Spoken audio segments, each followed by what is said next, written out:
केंद्र सरकार ने 25 जून को नोटिफिकेशन जारी कर संविधान हत्या दिवस घोषित कर दिया। गृह मंत्री अमित शाह ने शुक्रवार 12 जुलाई को सोशल मीडिया पर पोस्ट कर इसकी जानकारी दी। अधिसूचना शुक्रवार 12 जुलाई 2024 को प्रकाशित की गई, जिसमें कहा गया कि 25 जून 1975 को आपातकाल की घोषणा की गई, जिसके बाद तत्कालीन सरकार द्वारा सत्ता का घोर दुरुपयोग किया गया और भारत के लोगों पर अत्याचार किए गए। अधिसूचना में आगे कहा गया कि भारत के लोगों को संविधान और भारत के लचीले लोकतंत्र की शक्ति पर भरोसा है। अधिसूचना में यह भी कहा गया कि भारत सरकार 25 जून को संविधान हत्या दिवस के रूप में घोषित करती है, जिससे आपातकाल के दौरान सत्ता के घोर दुरुपयोग के खिलाफ लड़ने वाले सभी लोगों को श्रद्धांजलि दी जा सके और भारत के लोगों को भविष्य में किसी भी तरह से सत्ता के ऐसे घोर दुरुपयोग का समर्थन न करने के लिए प्रतिबद्ध किया जा सके।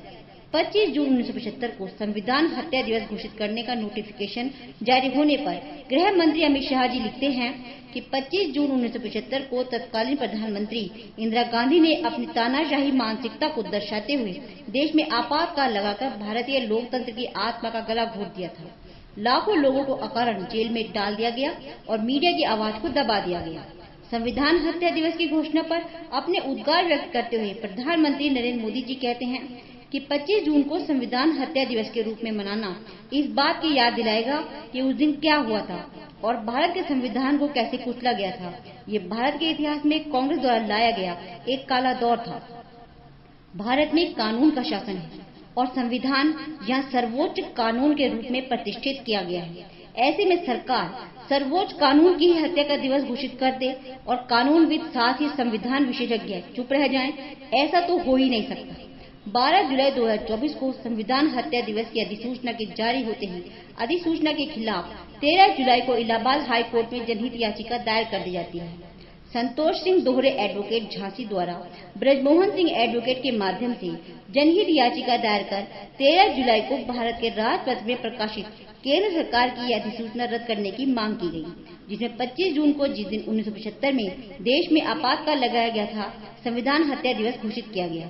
जनहित याचिका में तर्क दिया गया है कि केंद्र सरकार यह अधिसूचना जारी कर सीधे तौर पर भारत के संविधान के प्रावधानों का उल्लंघन करती है और राष्ट्रीय सम्मान के अपमान की रोकथाम अधिनियम 1971 के प्रावधानों की अवमानना करती है। जनहित याचिका में कहा गया है कि आपत्तिजनक अधिसूचना में प्रयुक्त भाषा भारत के संविधान का अपमान करती है, क्योंकि संसद ने राष्ट्रीय सम्मान के अपमान की रोकथाम अधिनियम 1971 की धारा 2 के अनुसार घोषित किया कि जो कोई भी व्यक्ति मौखिक या लिखित रूप से संविधान का अपमान करता है वह अपराध है।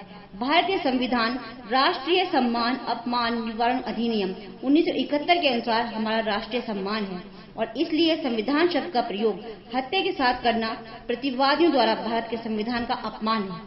राष्ट्रीय सम्मान अपमान निवारण अधिनियम 1971 के संबंध में विकिपीडिया से प्राप्त जानकारी के अनुसार राष्ट्रीय सम्मान अपमान निवारण अधिनियम 1971 भारत की संसद का एक अधिनियम है जो देश के राष्ट्रीय प्रतीकों, जिनमें राष्ट्रीय ध्वज, राष्ट्रीय चिन्ह, राष्ट्रगान, राष्ट्रीय आदर्श वाक्य, संविधान और भारत के मानचित्र शामिल हैं, के अपमान या अपवित्रीकरण पर रोक लगाता है, जिसमें भारतीय संविधान की अवमानना भी शामिल है। यह अधिनियम उन सभी मामलों में व्यापक रूप से लागू होता है जहां राष्ट्रीय प्रतीकों के अनादर के माध्यम से राष्ट्रीय सम्मान के अपमान का मामला रिपोर्ट किया जाता है, चाहे वह सार्वजनिक हो या नहीं, साथ ही जानबूझकर या अन्यथा।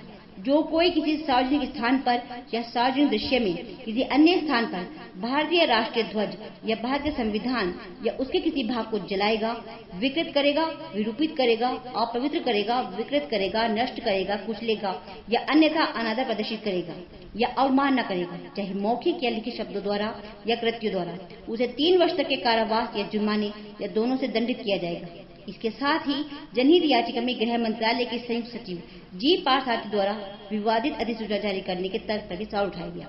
याचिका में तर्क दिया गया कि भारतीय प्रशासनिक सेवा के सीनियर सदस्य और भारत के कार्यकारी अधिकारी के रूप में पार्थसारथी भारत के संविधान के निर्देशों का पालन करने के लिए शपथबद्ध हैं।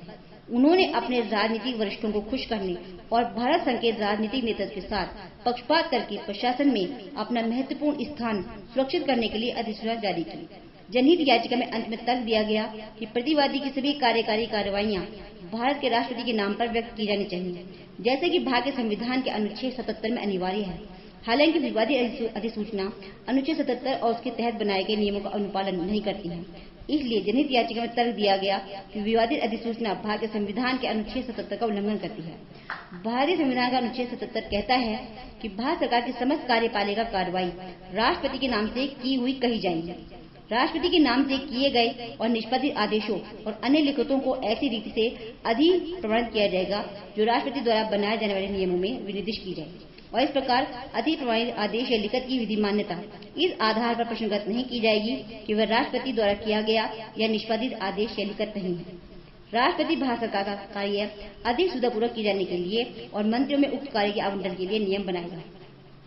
और यह तथ्य सार्वजनिक रूप से सभी के सामने आ ही गया है कि भारत सरकार द्वारा संविधान हत्या दिवस को नोटिफिकेशन संयुक्त सचिव जी पार्थसारथी के नाम से जारी किया गया है और इस संबंध में पूर्व में राष्ट्रपति द्वारा उनके नाम के स्थान पर संयुक्त सचिव के नाम से नोटिफिकेशन जारी किए जाने का कोई नोटिफिकेशन सामने न आने कारण इसे भारतीय संविधान के अनुच्छेद 77 की अवमानना कहा जाएगा। और इन्हीं सब तथ्यों को मद्देनजर रखते हुए इलाहाबाद हाई कोर्ट ने 25 जून को संविधान हत्या दिवस के रूप में मनाने के सरकार के कदम को चुनौती देने वाली जनहित याचिका पर केंद्र सरकार से जवाब मांगा है। 25 जून 1975 से 21 मार्च 1977 तक का 21 महीने तक भारत में आपातकाल इमरजेंसी घोषित था। तत्कालीन राष्ट्रपति फखरुद्दीन अली अहमद ने तत्कालीन भारतीय प्रधानमंत्री इंदिरा गांधी के कहने पर भारतीय संविधान के अनुच्छेद 352 के अधीन आपातकाल की घोषणा की। देश के हालात आंतरिक और बाहरी खराब होते जा रहे थे। पड़ोसी देशों से संबंध खराब थे। देश में 1969 में प्रमुख बैंकों को राष्ट्रीयकरण करने से सितंबर 1970 में राज भत्ते पृथ्वी पर का कुछ हिस्सा जो 512 रियासतों, राज परिवारों व आरएसएस जनसंघ को भी मिलता था वह बंद हो गया। इससे वे रियासतें, राज परिवार और आरएसएस जनसंघ इंदिरा गांधी के खिलाफ हो गए। वहीं उन दिनों देश में पड़े अकाल 1971 का भारत पाकिस्तान युद्ध, जिसमें इंदिरा गांधी द्वारा भारतीय सेना के अदम्य शौर्य एवं साहस द्वारा पूर्वी पाकिस्तान को बांग्लादेश बनवाया गया। 1974 में चीन से युद्ध, जिसमें भारत को हार का सामना करना पड़ा। ऐसे में देश आर्थिक हालातों से जूझ रहा था और देश का बड़ा हिस्सा सड़कों पर था। स्वतंत्र भारत के इतिहास में यह सबसे विवादास्पद और अलोकतांत्रिक काल था। आपातकाल में चुनाव स्थगित हो गए तथा नागरिक अधिकारों को समाप्त करके मनमानी की गई। इंदिरा गांधी के राजनीतिक विरोधियों को कैद कर लिया गया और प्रेस पर प्रतिबंध लगा दिया गया। प्रधानमंत्री के बेटे संजय गांधी के नेतृत्व में बड़े पैमाने पर पुरुष नसबंदी अभियान चलाया गया। जयप्रकाश नारायण ने इसे भारतीय इतिहास की सर्वाधिक काली अवधि कहा था। विकिपीडिया से ये सब जानकारी प्राप्त हुई है, इसके लिए हम विकिपीडिया का आभार व्यक्त करते हैं। जयप्रकाश नारायण द्वारा परिभाषित भारतीय इतिहास की काली अवधि को केंद्र सरकार द्वारा मात्र कांग्रेस का विरोध करने की विचारधारा सर्वोपरि रखते हुए 25 जून को संविधान हत्या दिवस घोषित किया गया है।